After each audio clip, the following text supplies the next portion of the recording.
reports from the Secretary of the Presidential Campaign Council of the All Progressives Congress, James Faleke, who over the weekend confirmed that President-elect Bola Ahmed Tinubu will arrive Nigeria today after a one-month rest in France ahead of his inauguration on May 29.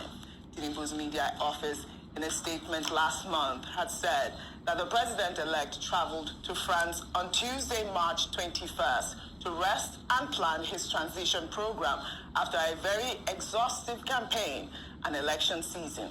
Faleke, in his statement issued on Sunday, invited members of the APC-PCC in Abuja and Nasarawa State to join in receiving the president-elect and the First Lady-designate, Senator Oluremi Tinubu, around 2 p.m. today.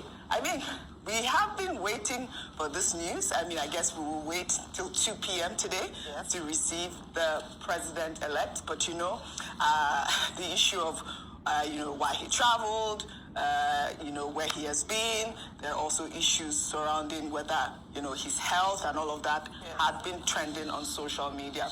I'll take some reactions with this story from the APC. This is from Otitio Koro. What does it mean? Truth is bitter. Oh, I love it. Well, all right. Well, he says, I wish the president-elect long life in good health. It is also important to state that a president going abroad on vacation is not change. It is not renewed hope. It is not nationalism. It is also not new wine in new bottle. Satafa Belewa observed vacations in Nigeria.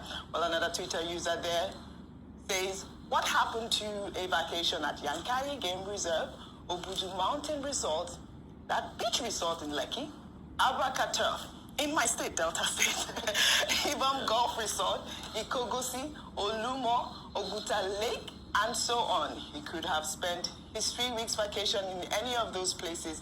Why travel abroad? I wanted to take this tweet because I also just wanted to highlight the beautiful places that we have in Nigeria where you can go on vacation. But like Dr. Bati said, there is freedom of movement. Anyone is allowed to go wherever they want. And, the president-elect chose France, and that's where he chose to go.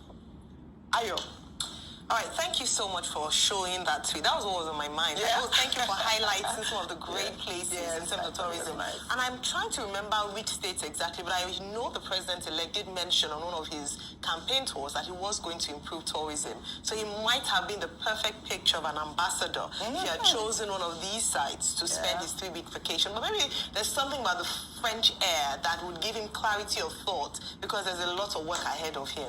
Really? He's coming back to answering. Did you say French air? Yeah. That I haven't heard. Because, there's something obviously clearly abroad that makes them think, because they keep going there for meetings. So it's something there gives freer thought. I don't know, maybe. But like you mentioned, barring unforeseen circumstance, don't forget that. That was something you mentioned. We will see the president-elect today, and we're excited about that because he did tell us he was going to France and Saudi Arabia. We didn't see pictures from there, but that's as an aside. But going forward in terms of what is welcoming him back, there are a number of questions. Maybe he'll choose to do a press conference to finally put to an end this issue around his Guinean passport, being dual nationality, swearing on the oath, or perhaps ignore that. Maybe he would have an opportunity to then respond to some of the issues. Yesterday, we had Mr. Oyalowo speak to us. We're tired of speaking to spokespersons. We want to speak to the real person who would be dealing with the issues. Yesterday, I said yesterday, sorry, today.